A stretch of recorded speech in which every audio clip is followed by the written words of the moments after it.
Ave Maria Stella, Dei Mater Alma. Hello and welcome back to Vatican II in a Year. This is your host, Father Matthew Schneider. I am a priest of the Legionaries of Christ, and I am a theology professor. This is a podcast on the Star Coast Production Network at sqpn.com. We're on day 27. We're covering Sacrosanctum Concilium 95 to 98. Chapter 4, the Divine Office, and now we're covering the obligations to pray at the office or the Liturgy of the Hours. Clerics and religious. Sorry. Religious as well. Anyway, so if you want to follow along,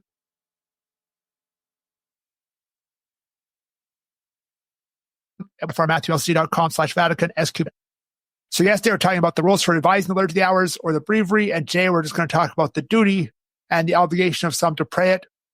This day may have a little bit less direct content for the average layperson because most of this does not directly apply to lay people. But thing of the whole Vatican II, and so we're going to cover it. Even like, for instance, the one on bishops, a lot of it's going to be bishops and not super effective. And for paragraph 95, or first paragraph J, which is on praying the breviary in choir.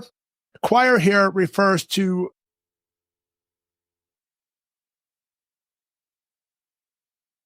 praying it together in the two parts. Unito monastery will have two sections of pews which are facing each other, and that is really for praying.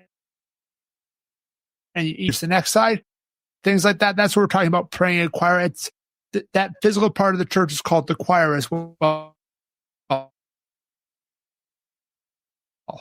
obliged to choral office are bound to celebrate the office in choir every day in addition to the conventional mass.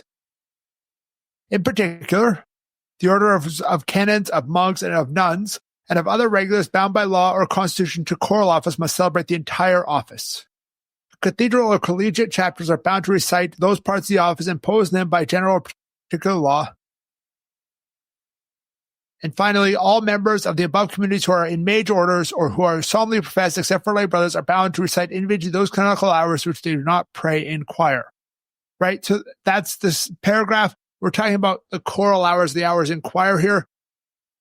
A lot of communities like my own, we don't really pray in choir, so it's not the same, but this is a particular type of religious life, talking monks, canons, and nuns. Usually more the contemplative nuns in that sense, the ones who are more cloistered, not the sisters working out in the field. And this is really the less apostolic forms of religious life, the more contemplative, more monastic. And there is that obligation, even if they miss it, to pray it, right? They say about the perpetually professed and those who are in major orders, they say except for lay brothers. I'm not sure why that little distinction is there, but the idea is that even if you miss the Liturgy of the Hours of community, you are obliged to pray it. So paragraph 96 is one of these short ones. It's going to be real quick, but let's read it. Clerics not bound to the office in choir, if they are in major orders, are bound to pray the entire office every day, either in common or individually, as laid down in Article 89. There we go. 89 talks about the different hours of the day. We talked Vespers, Lauds, midday prayer, office of readings, etc. And here it talks about major orders. Now, one of the things that later documents of Vatican II change is the preparation for the priesthood. So we have the major orders, which are now just called the Sacrament of Holy Orders, but often the past referred to as major orders. That would be diaconate, priesthood, and episcopacy, if you are so chosen. I hope not. Anyways, and those ones, those are the holy orders. But what we have today are the ministries, acolyte and lector, which all men who are in the seminary receive before diaconate. Often long before you can receive them, and you can even receive them outside of the seminary, although they're not as common as they could be. But before that, instead of the diaconate, the pre-diaconate, you had a number of, I think, like 10 minor orders. Somebody's going to correct me and give me the exact number. There was a bunch of minor orders. And they were like lector, acolyte, exorcist, and doing minor exorcisms, praying, not major exorcisms. You have to be a priest, and then permission from your bishop to do the major exorcisms. Porter, so the one who's taking care of the door, and a bunch of them. And they're often received very quickly and without much care before Vatican II. But that's what what the distinction major and minor orders is. And we've lost that distinction because the minor orders are no longer called orders. That's when you talk about major orders here, that's what they're talking about. I think the last paragraph mentioned major orders as well. And so that is hopefully clear. Paragraph 97 is talking about times that the office may not be obligatory. The Liturgy of the Hours, the divine office may not be obligatory. So it has 2 points here. Let's read it. Appropriate instances are to be defined by the rubrics in which the liturgical service may be substituted for the divine office. In particular case, if for just reason ordinaries can dispense their subjects wholly or in part from the obligation of reciting the divine office or may commute the obligation.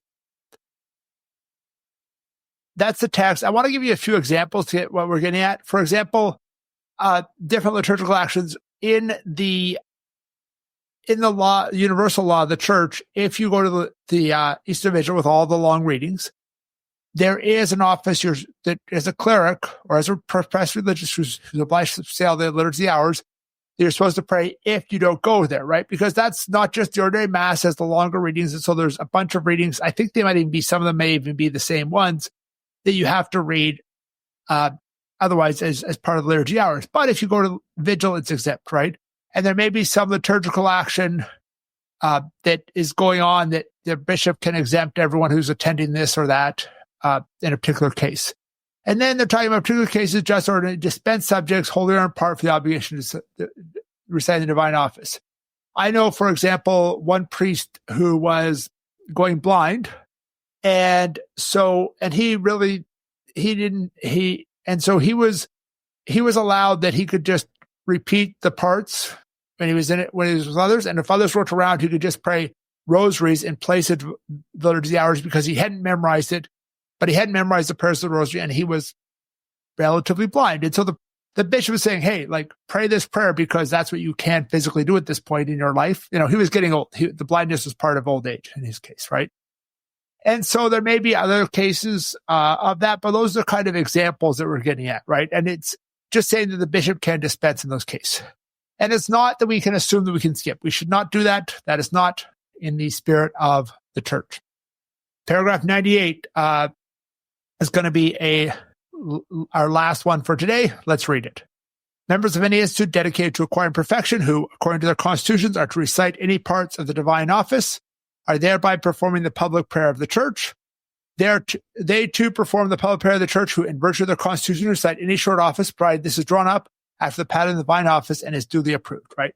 So those are it. So an institute dedicated to perfection is talking about religious like myself, institutes of secular institutes, societies of apostolic life, some associations of the faithful who should tend to become, which are like of that consecrated life aspect and things like that.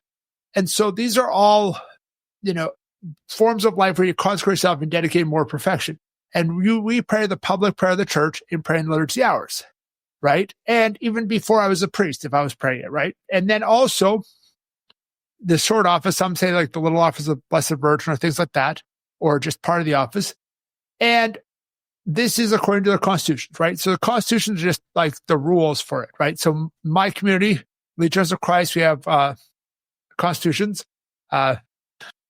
I'm used to calling them constituciones because the official version's in Spanish, and I often just read the Spanish one because I could read it perfectly fine.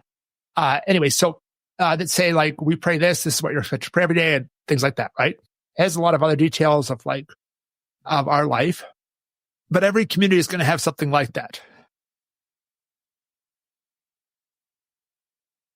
I do this. I go and pray midday prayer on my own. I am still in that sense of praying the liturgical prayer of the church. So thank you for listening to this episode of Vatican II in a Year. It's a listener-supported podcast. You could donate to help StarQuest produce it and other great podcasts.